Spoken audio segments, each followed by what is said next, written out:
Hello बच्चों, आज की क्लास केमिस्ट्री के चैप्टर 1 ठोस अवस्था लघुत्तरीय प्रश्न की श्रृंखला स्टार्ट हुई है। और इस क्लास में इस चैप्टर से जितने प्रश्न इंपॉर्टेंट हैं, मान लीजिए आप चैप्टर पढ़ लिए और क्या सवाल आता है एग्जाम में, उसी को लेकर ये श्रृंखला जो है हम सीरीज स्टार्ट किए हैं। इसका पार्ट 1 रहेगा, ठीक है। और आज की जो दिख रहा है सवाल, इस पे डिस्कशन किया जाएगा और इसके बारे में बताया जाएगा। और ये काफी महत्वपूर्ण होने वाली है।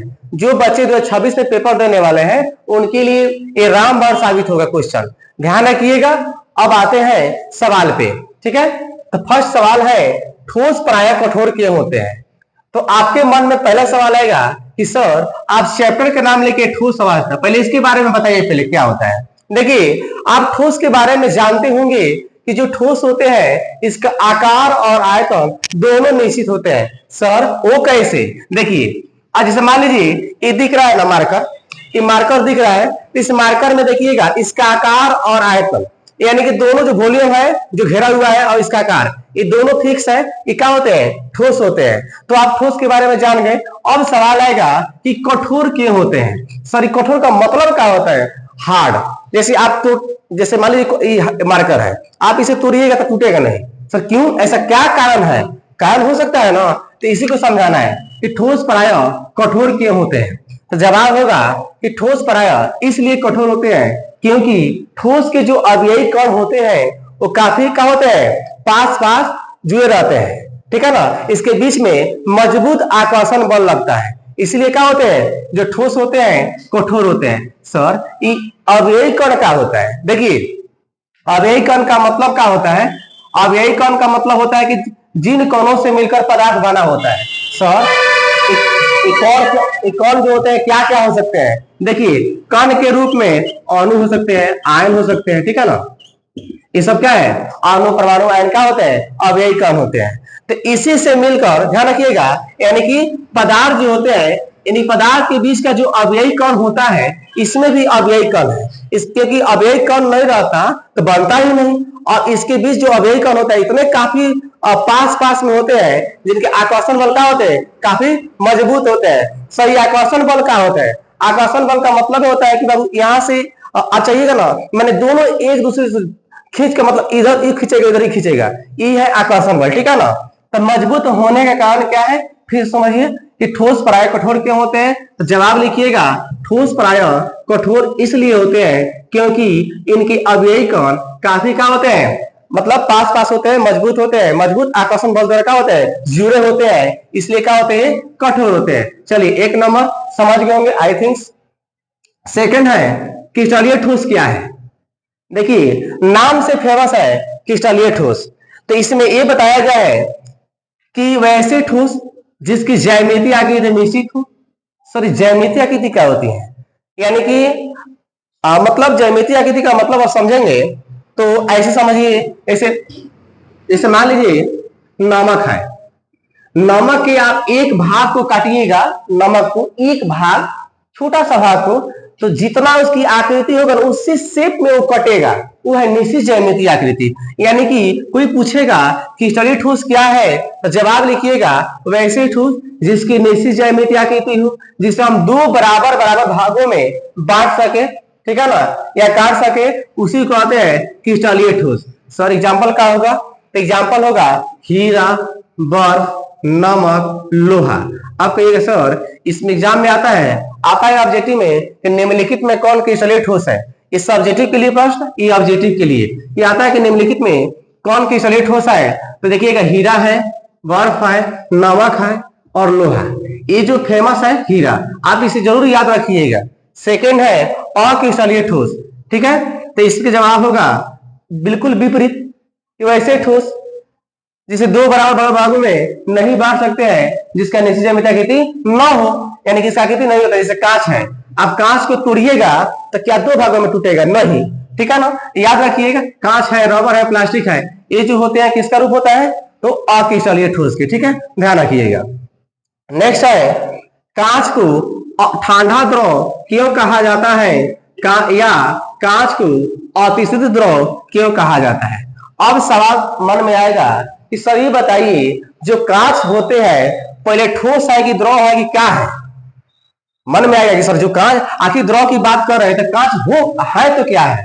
तो ध्यान दीजिएगा, कांच जो होते हैं एक्चुअली ध्यान रखिए कि यहाँ पे द्रव है लेकिन ठोस के जैसा गुण व्यवहार करता है, ठीक है ना, तो उसकी साथ जैसा व्यवहार करता है।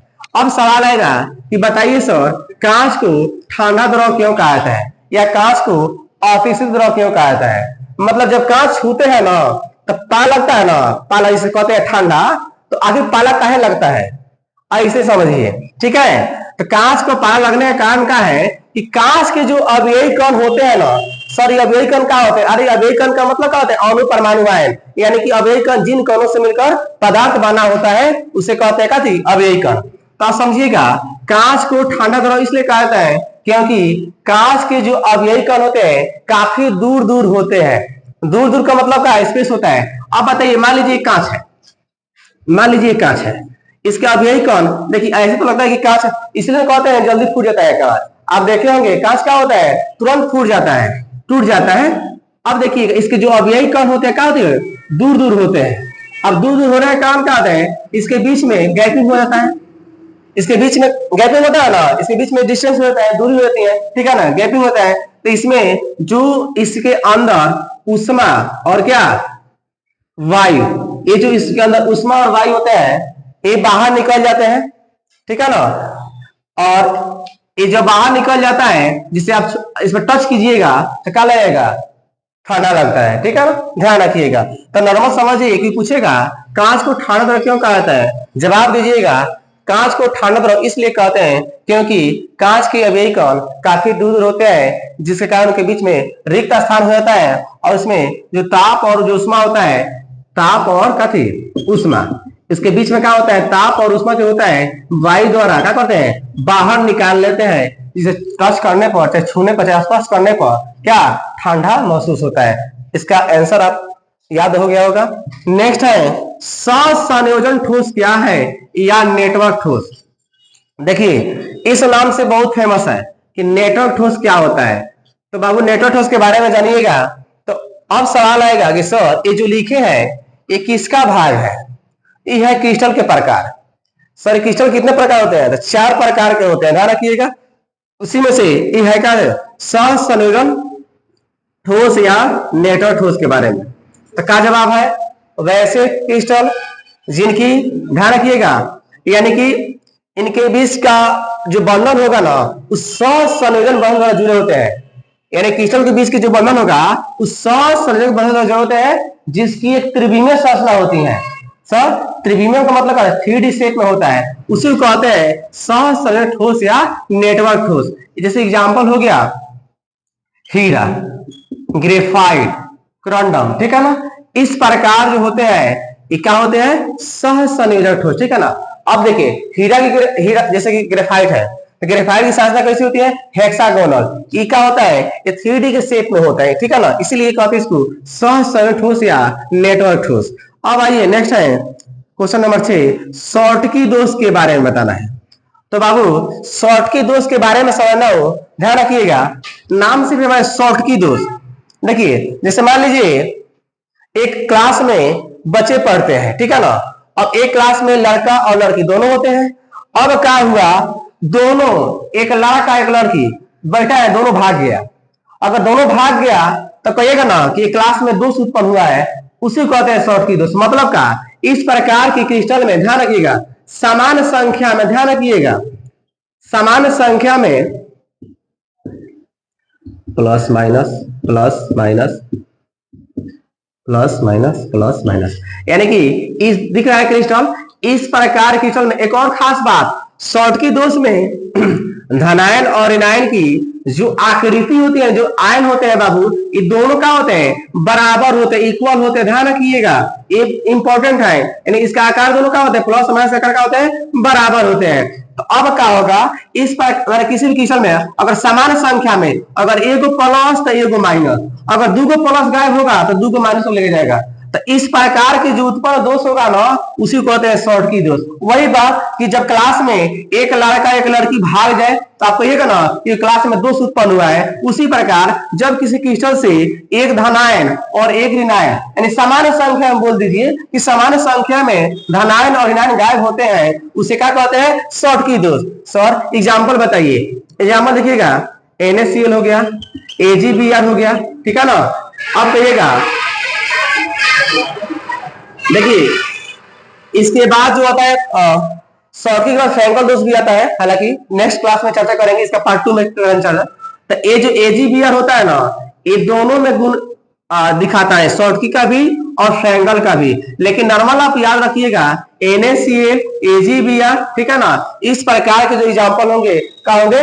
शॉर्टकी दोष होंगे, याद हो जाएगा।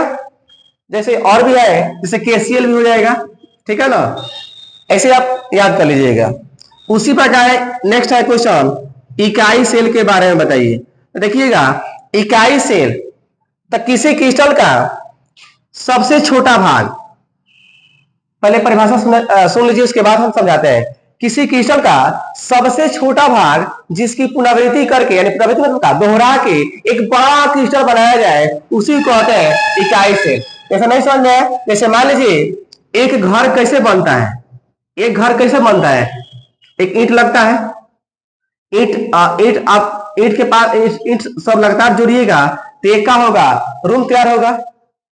उसके बाद जब बन जाएगा एक घर में, खाली घर, देखिए रूम और घर में अंतर है। रूम कहने का मतलब है घर के अंदर 4-5 गो रूम होगा, रूम के मिलने से क्या बनता है? घर। उसी प्रकार इकाई सेल का है तो किसी क्रिस्टल का सबसे छोटा भाग, ठीक है ना, जिसकी दोहरा के यानी पुनरावृत्ति करके एक बड़ा क्रिस्टल बनाया जाए उसी कहते का इकाई सेल, ठीक है ना। तो आज की क्लास जो है ये जो इंपॉर्टेंट क्वेश्चन था, तो आज की क्लास में हम यही सीखे। नेक्स्ट क्लास में लेकर आएंगे इसका पार्ट 2। वीडियो लंबा ना होने के कारण, इसीलिए वीडियो लंबा ना होने के कारण हम पार्ट 1 ही लाए हैं और इसके बाद पार्ट 2 लाएंगे। इसके बाद मतलब ये रहेगा लघुत्तरीय प्रश्न। जो बच्चे 2026 में पेपर देने वाले हैं, ठीक है ना, किसी भी बोर्ड के हो, बिहार बोर्ड हो चाहे उत्तर प्रदेश का, किसी बोर्ड में एग्जाम, इस सब जो है प्रश्न आता है, आप इसे जरूर याद रखिएगा, ठीक है। ये पार्ट 1 है, इसका पार्ट 2 नेक्स्ट क्लास में हम लाएंगे, ठीक है ना। तब तक के लिए जय हिंद।